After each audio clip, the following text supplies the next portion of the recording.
Hello all, Munch here. Welcome to the Season 6 premiere of my FM19 Aston Villa save. The last time you saw me was as England manager in the UEFA Nations League, and now I am back with the Villa, and a lot has changed. It's going to be a very busy episode today, so we're going to have to whiz through this. Normally I kind of edit this so it's all blocked out by how I've done it, but because there's been so many sales and so many transfers, I've got to whiz through this, otherwise this episode could literally take 40 minutes. So we're going to whiz through it. If you don't want to ruin who that I have brought into the team, don't look at the left hand side of the screen because there are some familiar names there.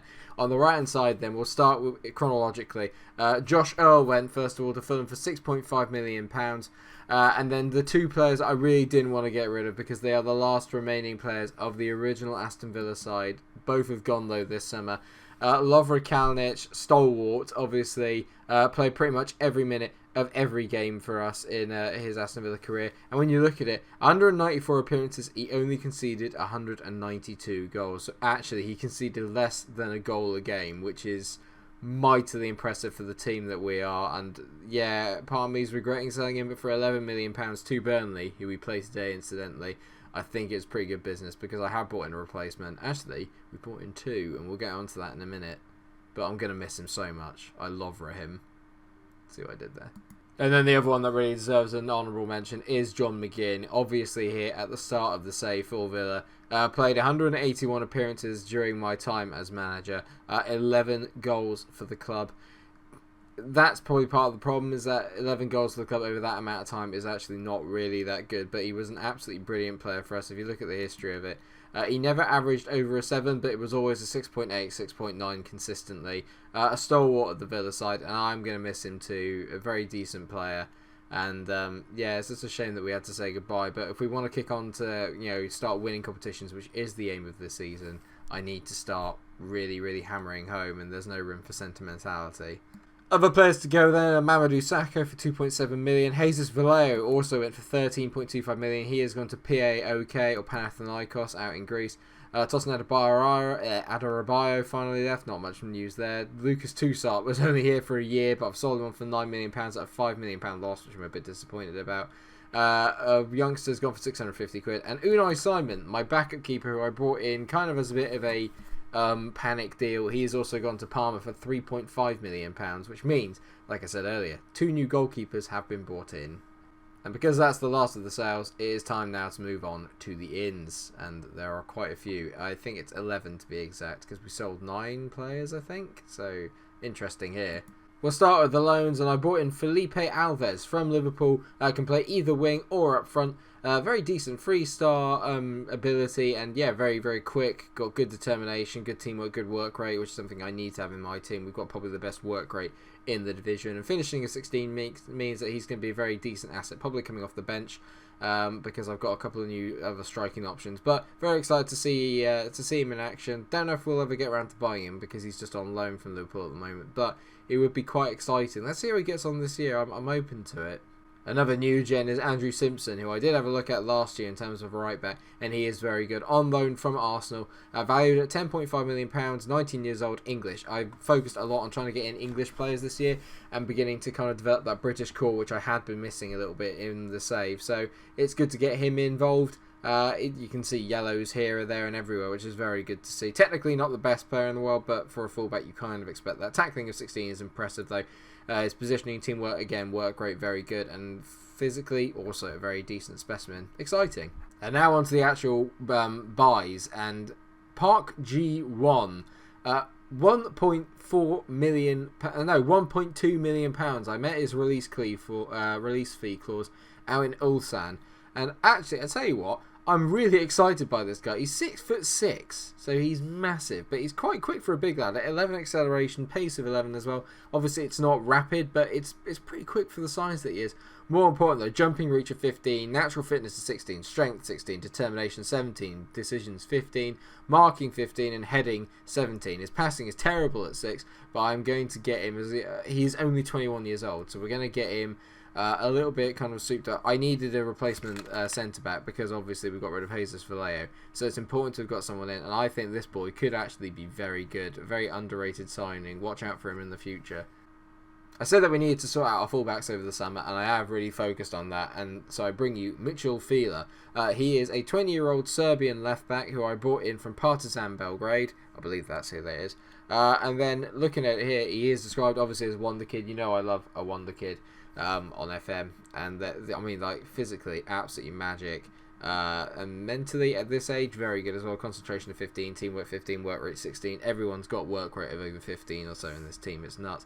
Technically could use a lot of work, but because he's only 20 years old, it doesn't really bother me that much. He's valued at £7.5 million, but we actually bought him in for only 1.6. I've got some real bargains in this year. I'm very, very happy. I'm doing a Harry Redknapp, and I'm enjoying it. Slightly moving up now into like the kind of more well-known players, although I'm not sure many people know Alexander Nubel. But I bought him in for £6.5 million from Cologne. When you look at this, conceded 136 and 83 appearances, you'd think he's not as good as Kalinic. But then you look at his attributes, actually he's very good. He's a light-hearted personality, which I could use in the dressing room, a little bit of a jovial character, considering all the mess that's gone on this summer, which I'll explain later. Physically very good, mentally quite good. 3 stars at the moment, it could be up to 3.5. And he might well be our first team keeper, but I have made one other signing at keeper, and I'm probably going to leave him till last. He's back again, Alexander Isak. I didn't feature actually that much last year. He made 7 appearances but got 1 goal. But Dortmund were selling him for £6.5 million. £6.5 million for this, for a guy who was talented to be the next Zlatan Ibrahimovic. I'm pretty happy with that. He will get better and he will perform and he will play a lot more this year because we've got such a fixture pile up. We went through his kind of attributes last year, so we won't worry about that now. But I'm happy to get him back, especially for that fee. 6.75 million I think is actually very decent value. We're into double figures, and I give you Lucas Klosterman. He is the new right back, but he can also play at left back, which is another reason why I bought him in. Most of you will probably know him from RB Leipzig, but in this save he has gone to Schalke and to Feyenoord, so I managed to get him off of Feyenoord for £16 million. And you can tell he's very well rounded, a bit more experience at 27 years old. I didn't want to completely fill up on youngsters because we need a little bit of experience in the team, and the fact they can play wing back or full back either side is just very, very exciting. Physically very good. Mentally could probably use a little bit of work considering his age. I was expecting a little bit more, and also technically he's not great, but more importantly he's just going to get up and down that wing, and that is really what I need. And it's more, again, versatility. 85k a week and wages are quite expensive too, but needs must. He was the best I could find for fullbacks without kind of getting ripped off. Yeah, I signed Jordan Henderson. I've signed Jordan Henderson, Champions League winning Jordan Henderson. Some of you will think this is a bit of a sentimental buy, but I'm not going to lie, he's an elite midfielder. He's been absolutely brilliant in this save. Played for Napoli last year, 53 appearances for Napoli in that time. He also went to PSG from Liverpool, so don't knock him. Look at the mentals. Just look at them. Yeah, he's 33, but just look at the mentals, and he's still physically in good shape. I reckon I can get 2 quite good seasons out of Jordan Henderson, and he's going to be the kind of defensive midfielder that I've been lacking. The real experienced head that can control the tempo of a game. I'm in love. You know that. I love Jordan Henderson. I signed him for £18.25 million, which actually I don't think is too bad, considering Napoli signed him for £25 million. And then look at the average ratings, always over a 7. In Italy, he averaged over a 7.2. For one season, 7.3 for the next. So obviously he is only getting better with age. He scored goals in Italy as well, so hello Hendo. I won't lie, the next 3 are all just absolutely exciting. I cannot tell you how excited I am to reveal these. And we'll start with Antonin Vial, or Vile, but there's nothing vile about him. Just drink it in. Drink it in. I mean, signed him from Club Bruges. He's 19 years old. And just look at him. Physically, tank. Mentally, tank.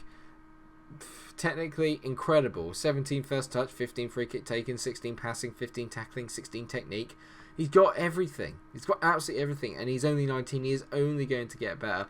How much do you ask? £19.5 million, which I think is an absolute steal. He is going to be the player that I build this team around. This is the new generation. In this save, we've got a nice mix of experience, but more importantly, I've finally kind of found a nice balance of really young players that I think are going to mould together to be perfect. And this guy is, he's going to be the fulcrum of the team. Another wonder kid who I have brought in, and you might think originally that this is quite expensive. £21.5 million I spent on Michael Christensen from Ajax, but he's a wonder kid goalkeeper, and considering the struggles I've had with goalkeepers in most of my FM saves, I am delighted to have this boy in. He's got very good starting attributes here, and you can tell at 19 years old he's 6'1", so he could be a little bit taller for a goalie, but reflexes are 17, handling 15, one-on-ones is decent. His physical stats are quite good. Mentally, obviously, he's nowhere near where he needs to be, but that will get better as he goes. He's got a fickle personality, which I'm a little bit sad about, but even if he doesn't reach the heights that I expect him to reach, then I still think that he will be good because we can sell him on for even more money. And you look at it, you can see 24 goals in 31 appearances for Hanover last year while he was away on loan. He never actually appeared for Ajax. He will definitely be making appearances for us this year. Final signing, Maximiliano Gomez, a 26-year-old Uruguayan centre forward, real player to be fair. He scored 4 goals in 1 game in pre-season against Benfica, so he's obviously very decent. He's been pretty around quite a lot, actually, to be fair. I believe at the start of the save he is at Vigo, and then obviously he moves to Leipzig here, gets 12 goals in 33. 6 goals in 17 appearances for Paris Saint-Germain, and we actually signed him off of Southampton, where he put in a transfer request to leave and move to a bigger club, hence why he has now come over to the Villa. You look at the stats here, physically very good. He's 6'1", so he's a bit of a different kind of centre forward to what we do have. Mentally is where I'm really looking forward to seeing this guy. His anticipation, bravery, composure, off the ball and work rate, brilliant. Finishing of 16, which is what's required. First touch of 15 and heading of 17. We finally have an aerial target man that we can aim up to. I bought him in for £27 million, which I think is pretty good value. He is definitely going to get us goals this year, because I need someone to challenge Jack Lancaster. I just do, because Jack fell away completely at the end of last year, and that needs fixing. So that is it. That is the summer. We brought in £64 million in terms of sales and spent £116 million in terms of outlay. There are still players that I wanted to get, and I'm going to look at them in January. There's a lot of players out there, and still some areas where I think we're quite weak. But this year, I've had to promise some players that we're going to get Champions League football. Most notably are Antonio Rudiger, Peleo Maria, and Robert Navarro. Navarro has been a pain in the arse all summer, and Chelsea are the ones that have done it. They came in and said that they wanted to sign him. Obviously, we lost Champions League football to them on the last day of the season last year, and then they thought they'd rub salt in the wound to start declaring interest in Navarro. His head got turned. He got shitty with me because I didn't want to let him go. The rest of the team got shitty with me because I wouldn't let him go. I then had to convince them that why would you want to let him go? He's absolutely brilliant. And then they went, oh, yeah, good point. And then it's just carried on. And Chelsea have kept on loving him. And Watford, out of nowhere, have just kept coming in and just kind of throwing in bloody money. They've obviously got loads of money to spend. That's Navarro on his private jet now on the way to bloody Chelsea. Right, now pretty much that's all out of the way. We'll have a look at what we've got in terms of the actual Premier League. So you can tell we have got some newly promoted teams. Although having said that, I actually need to have a look back to the last year because I never ran through who actually got relegated. Last year, Derby, Newcastle and Cardiff all went down. And from the Championship, Watford, Brentford and Burnley all came up. And it is Burnley that we are opening our Season 2 today. It's also worth noting that Burnley have got Jamie Carragher as their manager now. Me and him get on really well. I could not imagine why. So, in terms of the lineup today, then, we're going to start off with our 4-2-3-1 at home. It is the old system. There's a couple of notable absences from the team, but we'll run through those in a minute. Christensen's in goal with Reguilon, Rudiger, Mai and Klosterman making his debut today at right back. Then we have Vial and Goretzka as the new midfield too. Henderson would normally play there, but at the moment I'm not playing the defensive midfielder role. Maria, Navarro and Robert make up the midfield three. In behind Maximiliano Gomez. So Jack Lancaster does not start the season as first choice. You can tell that on the bench, actually Gaitan is on the bench. Normally he would be in for Robert, but he is past a late fitness test and he's not quite ready to go yet. He's had a few little knocks in pre-season, so I don't really want to get him even more injured. On the bench though is James Bree, Nibel, Miguel, Henderson, Lancaster, Plado and Gaitan. So it's a very interesting looking squad. We've got so much more depth this year, and I can tell I'm really pleased with the window. Let me know what you think in the comment section, but I'm particularly pleased with the window. I think that I've done really well considering the budget that I had. I could have spent it on either two really big players, or I could kind of build the squad and get in, a bit more of a future to it, and you can tell now that there's a few like regens now or new gens that are literally going to be in the team probably week in week out in Christiansen and Vile, and there will be more on the way. I'm going to start off and be expecting, I'm going to say assertively, I expect nothing but a win here. Mikael Christensen likes that already, so I'm already beginning to like him. I like the fact that he always has expectations. We'll do the old fave chat, do our opposition instructions. Watch out for João Carvalho as well. He's a pretty decent player, although he's playing out on the left there, which isn't his natural position. Anyway, let's get going and see how we get on. Come on, the Villa. Season 6 starts now. It's hard to tell who I'm most excited about to actually watch this year. Probably Vile, I have to say, because obviously he's the player I want to build the team around, and I'm just incredibly excited by some of the talent that we've actually brought in.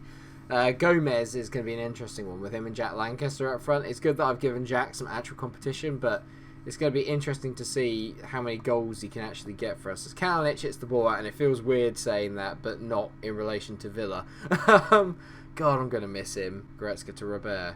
Robert plays it back to Goretzka. This is a lovely play from us. Klosterman gets through, hits the post.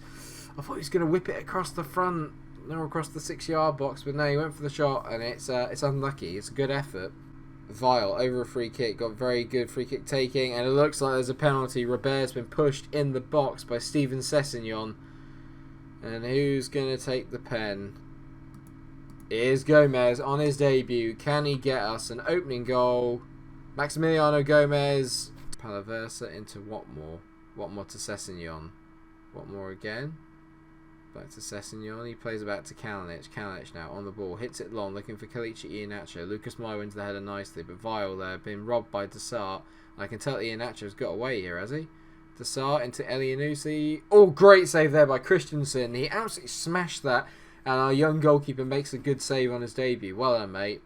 Into Vile. What have you got in the locker, mate? Oh, that is a pass. It is a pass. As Kalinic takes the ball. Oh, no. It's a gaff. That's Lovra, no. That's why I sold him. That is why I sold him. He could have even picked this up, but he's tried to control it. I have no idea what he's doing. Gomez nicks the ball off him, and it's a decent finish. He's got 2 on his debut, and oh, Kalinic, no. Oh my god. Oh, I feel bad. I feel awful. Because part of me knew that was going to happen. I feel terrible. Oh, Lovra, why?